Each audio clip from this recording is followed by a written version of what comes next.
Muy buenas tardes. Y sí, no son buenos días porque ya son tardes. El día de hoy ya he celebrado varias misas y aunque ya prediqué y ya te compartí una reflexión el día de hoy de este evangelio, te voy a ser sincero. Yo cuando llego a misa ya traigo todo lo que voy a decir pensado, meditado por puntos, incluso ya sé qué ejemplo voy a dar y qué anécdota y a veces ya hasta calculo en qué momento voy a decir un chiste. Pero el día de hoy, cuando me paré para dar la homilía, algo sucedió. Es como si todo hubiera cambiado y quiero compartir contigo esta reflexión, porque siento que es importante y así lo sentí en el momento en que yo estaba hablando. En la reflexión que te compartí en la mañana sobre el evangelio que toca este domingo, la parábola del hijo pródigo, yo puse mucho énfasis en el amor de Dios, porque efectivamente tengo la convicción que si algo puede cambiar el corazón humano es el amor de Dios. Dios que es Padre y se nos revela casi con sentimientos de madre, es decir, un Dios que nos ama de una manera personal. Pero cuando leí en la mañana, en la asamblea, en la misa, el evangelio y esa primera frase, los fariseos estaban ahí y se quejaban de Jesús porque él comía con pecadores. Y Jesús les dirige esta parábola a los fariseos. No se le estaba dirigiendo a la gente pecadora. Bueno, los fariseos eran pecadores, pero no está dirigida a los pecadores así públicos, sino más bien a los fariseos y a aquellos que se creían justos. Por eso agarré la convicción el día de hoy de que pareciese que lo más importante de esta parábola es la segunda parte, poner el énfasis en el hijo mayor, porque el hijo menor, aquel que fue y despilfarró todos sus bienes, pudiéramos nosotros catalogarlo como el pecado negro, el pecado sucio, el pecado que causa escándalo, ¿no? O sea, el pecado que fácilmente se ve y que todo mundo puede juzgarlo como algo muy malo, ¿no? Porque se ve. Incluso el mismo evangelio lo menciona, que fue y malgastó todos tus bienes con prostitutas, ¿no? El pecado del adulterio, el pecado de la droga, el pecado del homicidio, el pecado del alcoholismo, pecados que desbaratan la dignidad de la persona. Ese pudiera representar el hijo menor, el pecado que arruina completamente a la persona. Pero él recapacitó, se levantó, se dio cuenta de dónde estaba. Y usualmente esta clase de pecados es fácil darnos cuenta que caemos en este pecado. Cuando caemos en la tentación de la carne, pues fácilmente nos damos cuenta que la regamos. Pero el énfasis está en el hijo mayor. Porque el hijo mayor no se dio cuenta de su pecado y no sabemos qué pasó con él. Y aquí, en el hijo mayor, que pienso yo representan los fariseos, los escribas, aquellos que se creen muy buenos, aquellos que son capaces de juzgar a los demás. Es a ellos a donde Jesús les dirige esta parábola. Y obviamente ellos no están en la persona del hijo menor, porque el hijo menor sí se arrepintió de ese pecado escandaloso. En cambio, los fariseos, ¿de qué tenían que arrepentirse? Si ellos se creían los buenos, si ellos se creían los que siempre estaban sirviendo en el templo. El hijo mayor siempre vivió en la casa del Padre, pero nunca experimentó su amor. Él creía que él tenía derecho porque era bueno, porque obedecía. Pero es que delante de Dios nosotros no tenemos derechos. Delante de Dios nosotros no somos buenos. Somos pecadores. Incluso el mismo Jesús le dijo a aquel joven rico, ¿por qué preguntas acerca de lo bueno si solamente uno es bueno? Dios es el bueno. Todos los demás somos pecadores. Claro. Espero entiendas el punto. Sabemos que Jesús no cometió ningún pecado y por ende la Virgen María tampoco cometió pecado. Pero de ahí en fuera, todos los demás somos pecadores. El hijo mayor se sintió completamente humillado y no quería entrar. Se rehusó. Y en el hijo mayor nosotros pudiéramos, si se pudiera decir, catalogar aquellos pecados blancos, aquellos pecados que están disfrazados de una pureza o de una justificación. Los pecados de los fariseos. El pecado de la soberbia. Y no me malinterpretes, de manera espiritual, todos los pecados tienen la misma gravedad. Pecado es pecado, sea cual sea. Pero en un orden moral, a veces los catalogamos y los clasificamos por su orden de gravedad en las consecuencias ante la sociedad o ante uno mismo. Pienso yo que el pecado de soberbia muy pocas veces se confiesa, muy pocas veces se da cuenta, nos damos cuenta cuando caemos en este pecado. Y fue precisamente este pecado, el de la soberbia, el que llevó a Lucifer al infierno, el que llevó al demonio a ser expulsado. El pecado de Satanás no fue la lujuria. Satanás no cayó en el pecado del alcoholismo, de las drogas. Satanás cayó en el pecado de la soberbia. Y alguien que es soberbio difícilmente va a reconocer que es soberbio. Ya el hecho de reconocer que muchas veces nosotros nos creemos más importantes o que tenemos derechos espirituales porque soy o hice o gané o estudié o tengo tanta antigüedad en la iglesia, en el servicio y ya me siento. Ten cuidado con eso, porque delante de Dios no podemos. Todo es don, todo es gracia, todo es regalo, todo es misericordia. No puedo yo exigirle a Dios nada, porque Él es el único bueno y me ama y me da. Eso fue lo que le dijo el padre al hijo mayor. Pero si todo lo mío es tuyo. Pero el hijo quería comprar con su conducta. No puedes comprar lo que no puedes pagar. Es gracia, es regalo, es misericordia. Y de la misma manera que el padre mostró al hijo menor un acto de amor y de misericordia al besarlo, ni siquiera escuchó el discurso completo que tenía aquel hijo, le mostró amor, también se lo mostró al hijo mayor. Porque ya estaba dentro en la fiesta y él salió en búsqueda. Y casi me imagino que le insiste a su hijo mayor, ven, acércate, disfruta con nosotros esta fiesta. Tú eres mi hijo y es tu hermano el que ha vuelto. ¿Por qué no lo aceptas? ¿Por qué no te alegras?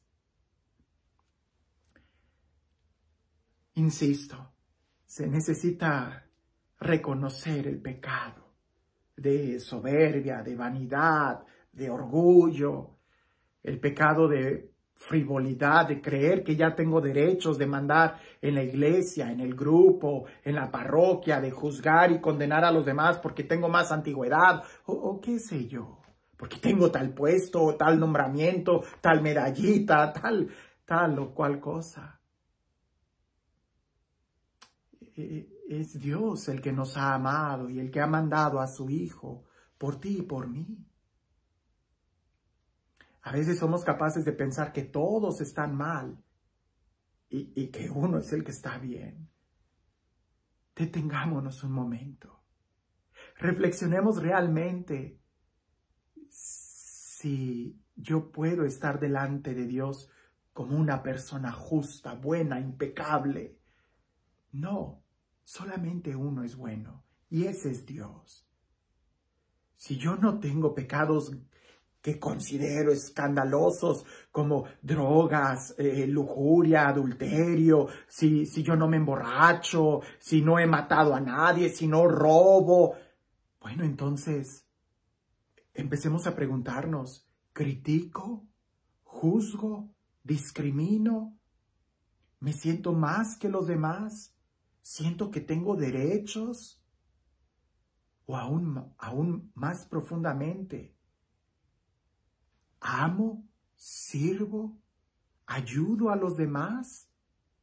Porque como decimos en el acto penitencial, de pensamiento, palabra, obra y omisión.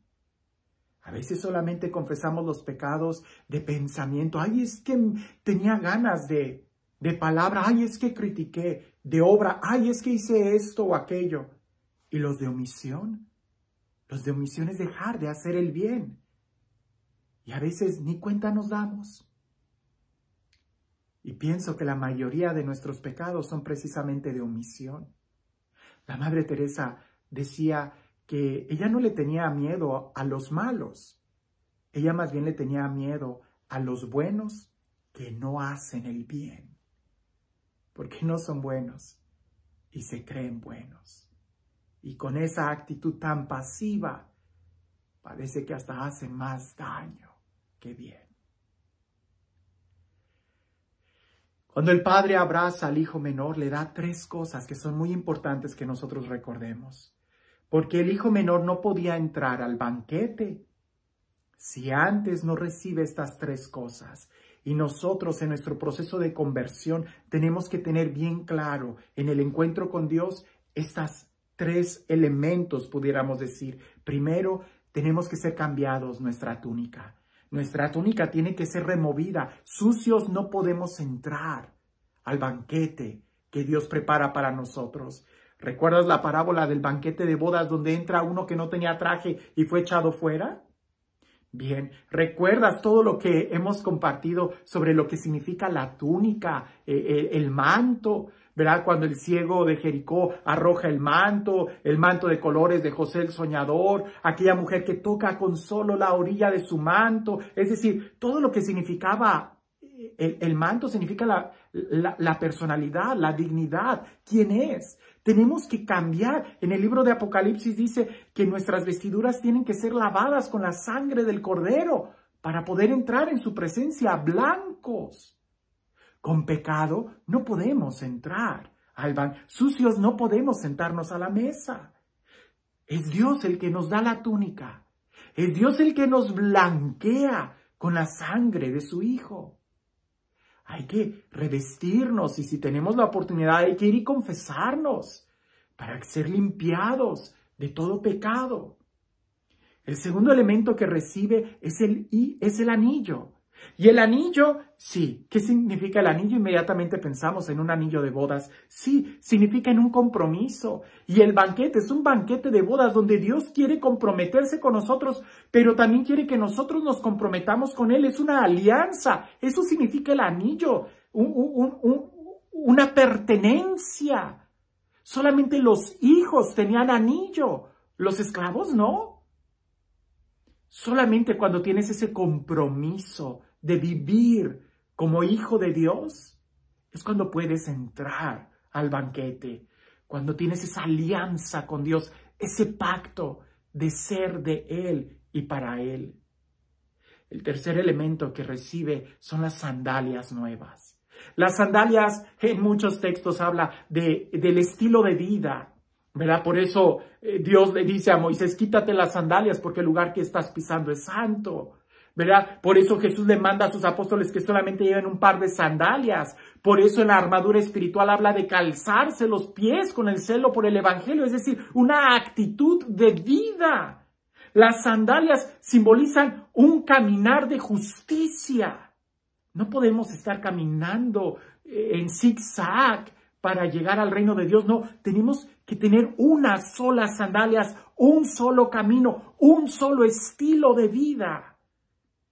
Y ahí, en el banquete, lo que Dios prepara para nosotros no es un cordero cebado, sino a su propio Hijo, quien lo ofrece por nosotros. Porque para entrar al banquete, para poder recibir la túnica, para poder recibir esa dignidad de hijos de Dios, ese compromiso, para que nuestras vidas puedan cambiar, Jesús tuvo que morir por nosotros. Como te das cuenta, no se trata solamente de que reconozcamos los pecados sucios de la carne, sino que también nos demos cuenta de que la conversión es toda un cambio de vida, de actitud, empezando por reconocer que todo es don, gracia y misericordia de Dios. ¡Wow! Hay mucho que reflexionar, mucho más todavía. Pero no quería que terminara este domingo sin que tú pudieras recibir este mensaje. Vuelve a leer el Evangelio el día de hoy, porque hay muchos detalles que todavía habría que profundizar mucho. A veces se nos olvida la actitud del sirviente que aparece en esta parábola. A veces nosotros somos más como sirvientes que como hijos, metiendo cizaña. Cuando el hijo mayor llegó y le preguntó al sirviente, ¿qué está sucediendo allá? El sirviente, en lugar de decir, tu padre te está esperando, hay un lugar en la mesa para ti, hay una gran fiesta y tú necesitas estar ahí presente porque están recibiendo a tu hermano. No, él dijo, tu padre hizo un gran banquete para tu hermano, aquel que gastó todo su dinero lo ha recibido y ha hecho una gran fiesta por él. Pues claro que al escuchar ese mensaje pudiera llenarnos de coraje, de ira, de envidia. ¿Qué es lo que nosotros escuchamos? ¿Las voces de los sirvientes o la voz del Padre que a ti y a mí nos dice que nos ama? ¿A quién le hacemos más caso? ¿A la voz del enemigo que nos mete cizaña? ¿Al chisme, a la crítica? ¿O a la voz del Padre que nos dice una y otra vez, te amo con un amor eterno? Y este Dios, el Dios del amor, el Dios de la vida, el Dios de la paz, el Dios que nos ama como un Padre, porque somos sus hijos, en el Hijo, que sea Él quien el día de hoy te bendiga, en el nombre del Padre, del Hijo y del Espíritu Santo. Hablando de la soberbia y de que a veces pensamos que todos los demás pueden estar mal y uno puede estar bien, recuerdo esta anécdota. Dicen que en una ciudad, este hombre iba manejando y iba tratando de sintonizar la radio. En aquel entonces tú tenías que tratar de ecualizar la radio, no era digital y automática como ahora, sino que él tenía que estarle moviendo a la perilla hasta que se escuchara bien la radio. Y aquel hombre estaba manejando y tratando más de sintonizar bien la radio, cuando logra captar la señal y lo primero que escucha con mucha claridad es, tengan cuidado, porque en la avenida principal de esta ciudad hay un loco que está manejando en sentido contrario. Y él se da cuenta que era la calle en la que él estaba manejando. Levanta la vista y dice, ¿un loco? Hay muchos que están manejando en sentido contrario. A veces así nos pasa. Pensamos que todos están locos y que todos están en sentido contrario, cuando lo que debemos de analizar es más nuestra vida. Sí, yo sé. Alguien va a decir, padre, pero hay que remar sentido contrario. Espérame, hay que remar en el sentido de Jesús. Hay que remar junto con la iglesia. Hay que remar en la misma dirección que la barca de Pedro. Y no pensar que todos están mal. ¿De qué lado debemos de estar si solamente hay uno que es bueno? Que sigas teniendo un excelente domingo.